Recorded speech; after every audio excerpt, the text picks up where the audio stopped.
Tanghilang mahihinang katok ang narinig ni Hector mula sa pinto bago iyon bumukas. Mula sa labas ng kanyang opisina ay sumulyap muna si Eric bago pumasok. Agad hininto ni Hector ang ginagawang pagpirma sa ilang mahahalagang dokumento at sumandal sa kanyang swivel chair. Tuluyang pumasok si Eric sa loob ng kanyang opisina. Hector looked intently at his friend. Si Eric ay may benda pa ang kaliwang kamay at may ilang gallows pa sa mukha.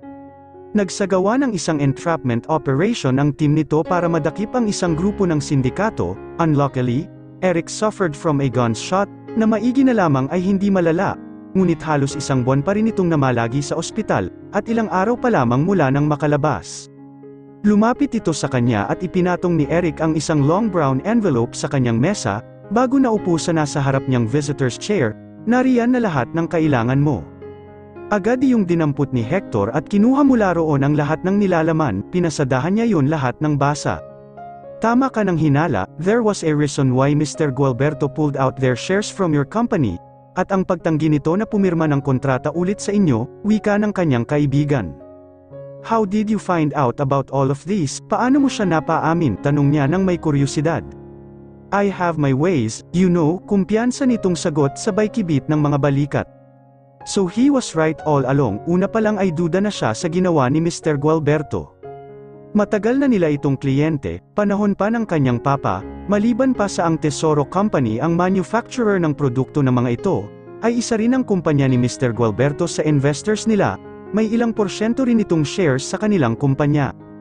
Kung tutuusin ay maliit lang yun. Actually, the biggest shares of the company still belong to him and of course, to Loren. Si Ronnie ay hindi na naghabol ng shares sa Tesoro Company. Sapat na dito ang Rancho Tesoro, ngunit nang mamatay ang kanilang ina, ang ilang shares nito ay binili ng ilang malalaking kumpanya, which he allowed. Hindi naman noon maaapektuhan ang pagiging tagapamahala niya ng Tesoro Company. Pero dahil sa ginawa ni Mr. Gualberto, ay kinailangan niyang bilhin ulit ang shares nito kaysa mapunta sa iba, ngunit dahil nga hindi pa nakukuha ni Chantel ang pera na iniwan ng papa nila, ay hindi rin nila makuha ang kabuoang mana nilang magkakapatid. Ang ending ay pera mula sa ilang porsyento ng mana nila ang ibinili niya sa shares ni Mr. Gualberto, plus the fact na kailangan niyang tapalan ang nawalang kita ng Tesoro Company, dahil hindi na nga nagpapagawa sa kanila ang kumpanya nito. Ronnie was right, kung sakali sanang nakuha na nila ang kabuuan nilang mana ay malaking tulong yun sa problema nilang ito. Napatiimbagang siya nang mabasa mula sa binigay nitong report sa kanya ang iba pang detalye. Tama din siya nang hinala kung sino ang nasa likod nito. Why would she do this? Tanong niya sa kaibigan. Dahil sa iyo, maikling sagot ni Eric na itinaas pa ang dalawang paa sa isa pang visitor's chair sa harap nito. Iniisip niya na kapag nagipit ang kumpanya ninyo ay sa kanya kalalapit, knowing that their company is one of your biggest clients and investors. Hindi niya ata alam na marami kang ipon, he barked out a laughter. Totoo naman, buhay pa ang kanilang mga magulang ay meron na siyang naitabi. Their parents taught them to earn money and save. Idagdag pa ang paunang mana na nakuha na nila, kaya kahit hindi pa nila nakukuha ang kabuoang pamana ng ama dahil sa probisyon nito ay may pera siya.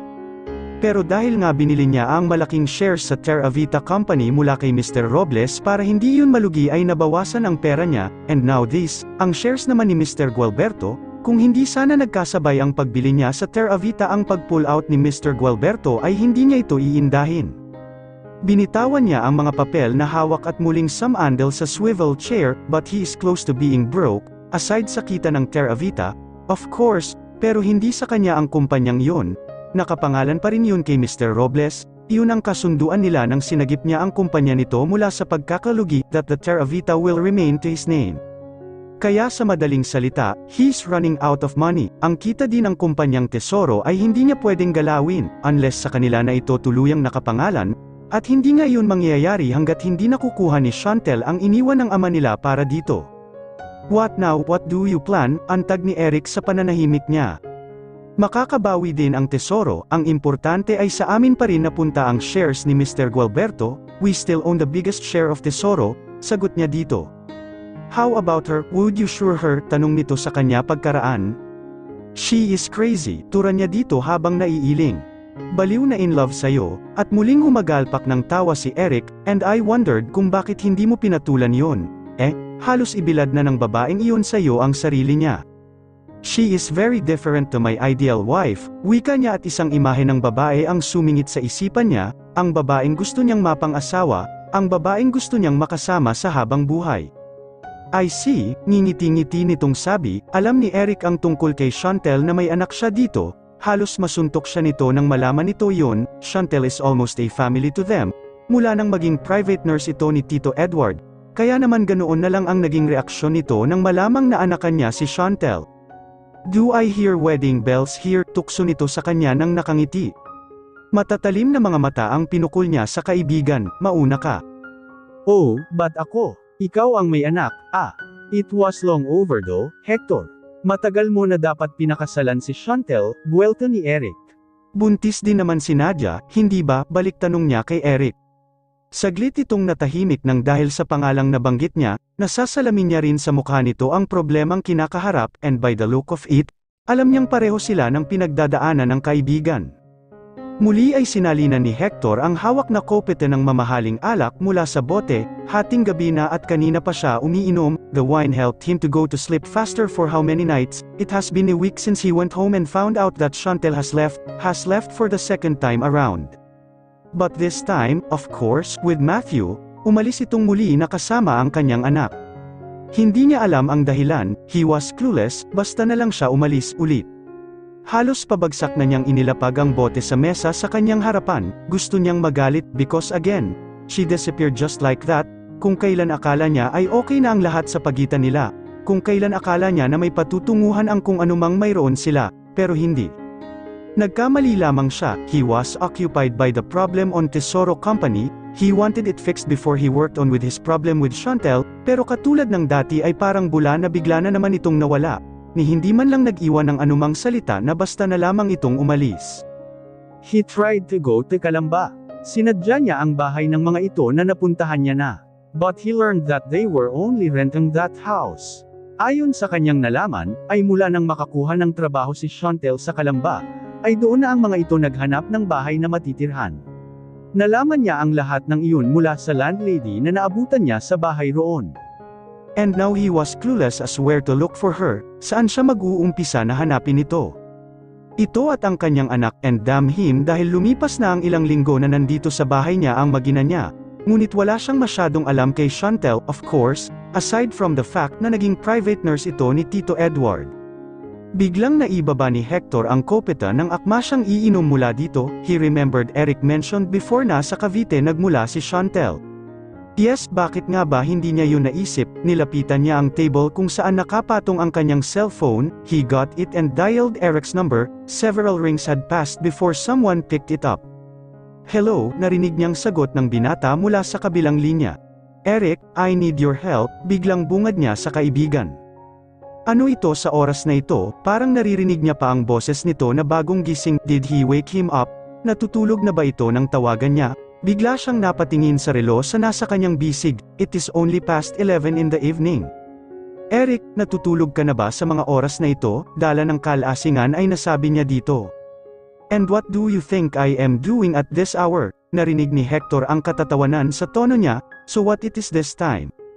Napabuntong hininga muna siya bago sumagot sa kaibigan, do you know Chantel's address in Cavite? Ilang minuto ang lumipas bago ito kumibo sa kabilang linya, ngunit sa halip na sagutin siya ni Eric, ay isang malutong na tawa ang narinig niya mula dito. Ginising mo talaga ako dahil dyan.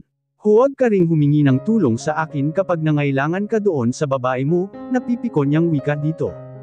Nakikinita niya pa na umaalog ang mga balikat nito sa pigil na tawa, I won't be needing that, dude, because she's here now with me. Who is that? Narinig niyang tanong ng isang babae mula sa kabilang linya, halata pa ang malat nitong boses na mula sa pagtulog. She must be Nadia, at magkasama na nga ang dalawa ngayon. Ang bobo kong kaibigan na unang umibig at hindi alam ang gagawin, narinig ni Hector ang pagtawa ng babae dahil sa sinagot ni Eric. Isang uri ng kaibigan, pagkabayad sa tricycle ay bumaba na si Chantel, saglit na hinintay niya ang sukli bago binitbit ang dalawang plastik na daladala. Galing siya sa bayan at sinubukang maghanap ng trabaho, hindi niya pwedeng patagalin pa ng ilang araw na wala siyang pinagkakakitaan. Lalo pa at lumalaki na ang anak, hindi sasapat sa kanila ang ipon niya kung wala pa siyang makikitang trabaho. But sad to say ay wala pa siyang makitang pwedeng pasukan.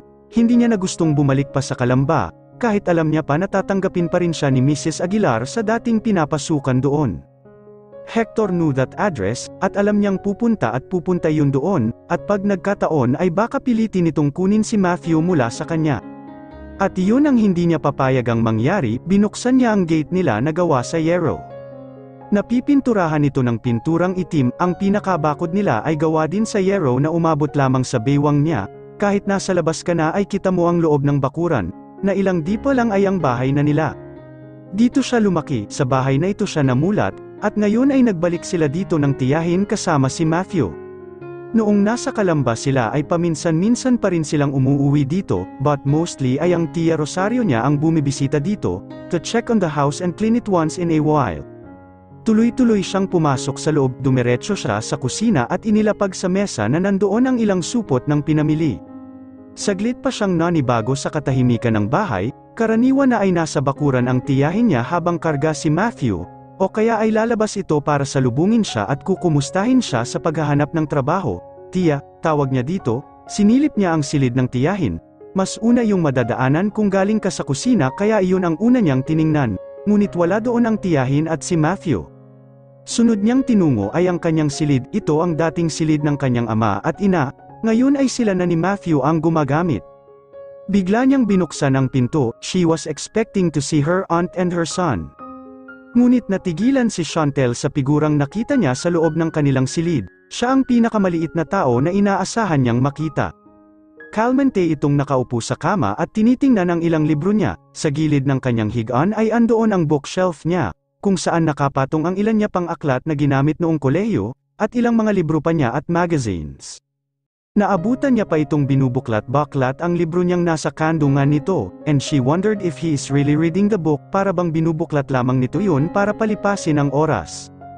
Agad nitong binitawan ang libro at tumayo nang makita siya.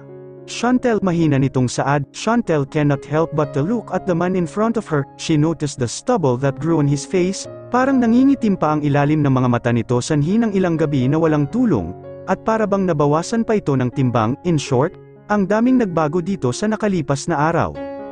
Bakit parang ang laki naman yata ng pinagbago nito sa loob ng isang linggong mahigit nilang hindi pagkikita? God knows, she wanted to come near him, makulong muli sa mga bisig nito, how she missed him. Ngunit nang maalala niya ang naging sanhi sa pag-alis nila mula sa bahay nito ay bumalik ang galit na nadarama niya para sa lalaki, what are you doing here?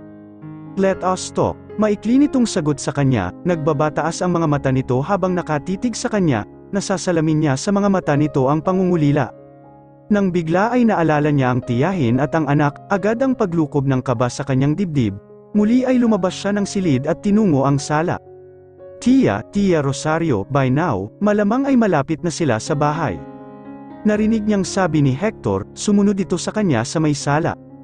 Agad ang pagpihit niya dito paarap, anong ibig mong sabihin, ang kabang nadarama niya kanina ay dumb-obol pa. Sa bahay nito, does it mean na, bakit pinayagan ng tiyahin niya? Pinilit mo si Tia, how dare him, dala ng pinaghalo-halong emosyon ay hindi niya napigilan ang sarili na lapitan ito at pagbabayuhin ang dibdib. Damn you, Hector, anong karapatan mong gawin ito, lumuluha niyang sambit, how dare you para pilitin ang tiyahin ko na ibigay sa iyo ang anak ko. Ang plano niyang pananakit sa lalaki ay napigil ng hawakan nito ang magkabila niyang palapulsuhan, hindi ko pinilit si Tia Rosario, Chantel. At gusto mong maniwala ako, aniyang pilit binabawi ang mga kamay niyang hawak nito, hinding-hindi papayag si Tia na makuha mo ang anak ko. Unti-unting binitawan ni Hector ang mga kamay niya, we need to talk, Chantel, let me explain. What is there to explain, ha, dahil nalaman ko ang plano mo? What plan? Naguguluhan itong tanong, nagdikit ang mga kilay nito dahil sa mga sinabi niya. Paismid siyang napangiti, pinahid ni Chantel ang mga luhas sa mata. Naglakad siya patungong kusina, alam niyang sumunod sa kanya si Hector. Doon ay nagsalin siya ng tubig sa isang baso at uminom. God, pero gusto niyang ibato ang basong hawak sa lalaking ito. Chantel, enough, Hector, pabagsak niyang binaba ang baso sa mesa. Sa tingin mo talaga ay papayag akong makuha mo si Matthew, to hell with your plans. Anong plano ang sinasabi mo, hindi ba't nagplano ka kasama ng babae mo, ni Menchu? Hindi nakaligtas sa kanyang paningin ang pag-igting ng mga panga nito, naihilamos nito ang palad sa mukha na worry ba ay nauubusan ng pasensya. Maldita ang babaeng iyon, bulong niya, nagagalit ito, dahil ba isiniwalat ng nobya nito ang plano ng mga ito sa kanya? Seems like your girlfriend's loyalty is not yours, binuking niya sa akin ang plano ninyo, sarkastiko niyang saad. Pero hindi ko siya girlfriend, nabigla siya sa pagmumura nito, totoong galit ang nakikita niya sa mga mata nito, kung para kanino ay hindi niya maaari. Tama na, Hector. Plinanon yung kunin ang loob ko, hindi ba? Para makuha si Matthew. Muli ang pagpuno ng luha sa kanyang mga mata. Sa tuwing naiisip niya ang maaaring pagkuha nito sa anak ay hindi niya maiwasang maluha. Alam mong hindi ko kailangang gawin yun kung gusto ko na makuha ang anak ko, kaya kong idaan yun sa korte at alam mong by that I will get my son's custody.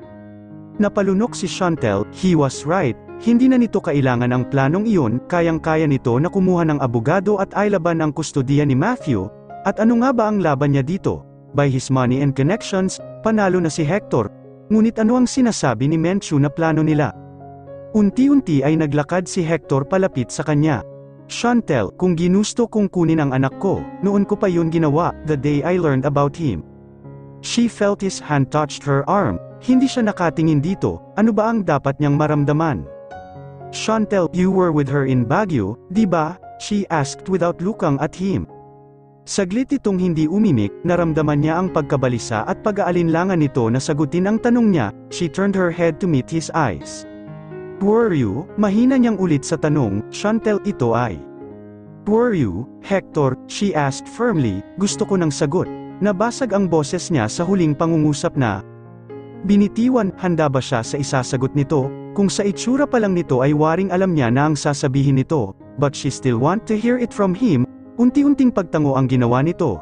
Yes, I was with her because, hindi nito natapos ang sinasabi ng umigkas at dama po ang kanyang palad sa pisngi nito.